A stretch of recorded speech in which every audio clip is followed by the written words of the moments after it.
Folks, here in Loma, Colorado, we have this 1996 Summit end dump. It's a 34-footer, guys, 6 foot tall, 96 or 8 feet wide.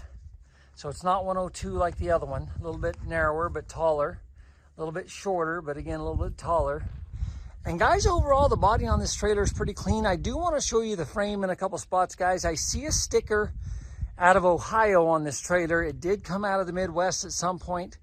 There is some rust on the frame that I do want to show you guys. Now, this dump, this trailer hinges clear on the back there at the very tail, guys. And the aluminum bed does separate from the steel frame. You can see right here, okay? So this entire aluminum body will come up and the entire steel frame stays on the truck. You can see that you need a single line wet kit, guys. The cylinder to raise it is up inside the center right here, guys. So it is up here on the front.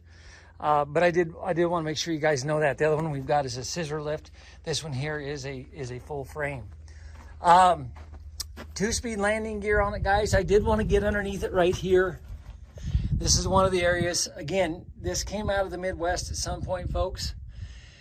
And you can sure enough see it right here on the very front. This is by far and away the worst spot on the trailer, guys. You get back behind that, it's not nearly as bad. The main frame on it here, guys, is actually pretty good. This cross member, for whatever reason, really caught a lot of torture for some reason, guys. The fifth wheel plate on it looks good, folks. And the aluminum body looks pretty straight all the way around. Now, I don't know what this valve is here, guys. You can see that goes up into the floor of the trailer. Don't know what they may have hauled at one point on that. But when we look down the side of the trailer, folks, the aluminum body on this trailer, in my opinion, is pretty straight. There are spots that I do want to point out, guys, but overall it's pretty straight. This needs a little attention right here, folks, okay? So you're gonna need to do a little bit of welding right there. You can see there's some spots down through here where there's gonna need to be a little bit of repair work done, okay? So it looks like whatever happened right through this area must catch quite a bit of stress right there whenever they're hauling, guys.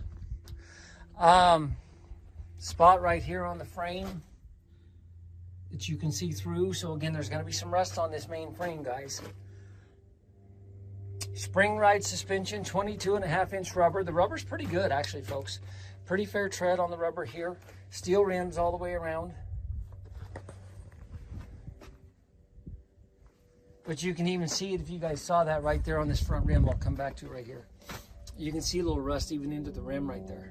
So again, and another one of those valves. I don't know what those valves are, guys. If they're just drains, maybe they're just drains to drain moisture out of that trailer. But you can see it hinge, or it latches there, hinges up at the top. They were hauling silage in it, guys.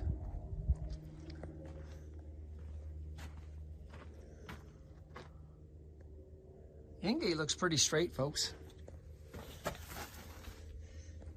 And when you get back here, I think you guys can just see there's spots where you can see, again, some of that surface rust from being ran out in the Midwest for a while.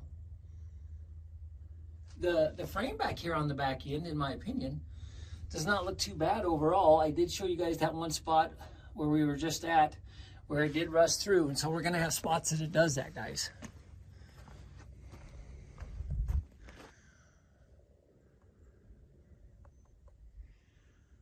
But again, when you look at the outside of the aluminum body, I think it's pretty fair.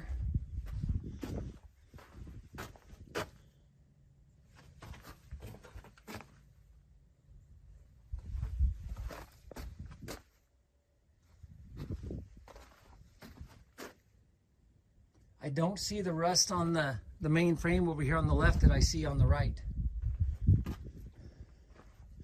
Here is your air actuated release for the latch on the back. It also has a manual lever right there.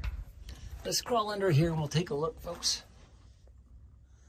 I mean, you're going to see some surface rust on these guys, but for some reason it's really, well, not for some reason, it's really bad up by the drivers on the truck. And it was really bad back there by the axles on the trailer on that one side rail. And there is surface rust, don't get me wrong, guys, there is. But not to the degree that I see in other places. Now, I did want to point out, folks, I've been around this little trailer a couple times.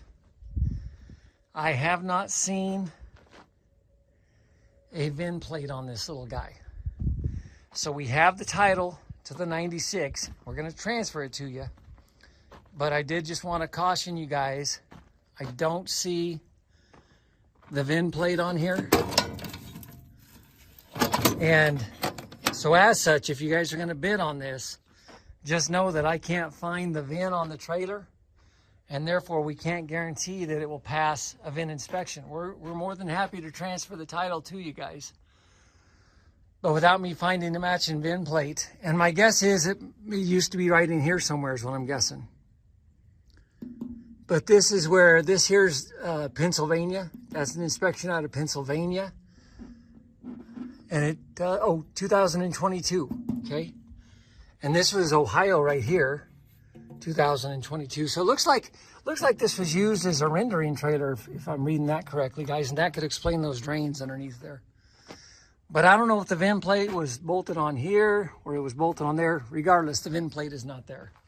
So again, if you guys are going to bid on this, if you want to stamp the VIN into the frame, be my guest.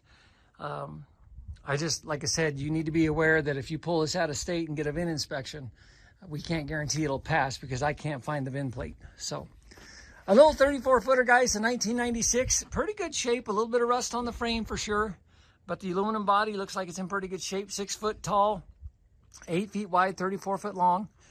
So we'll get it up on auction time. Let me know if you guys have any questions.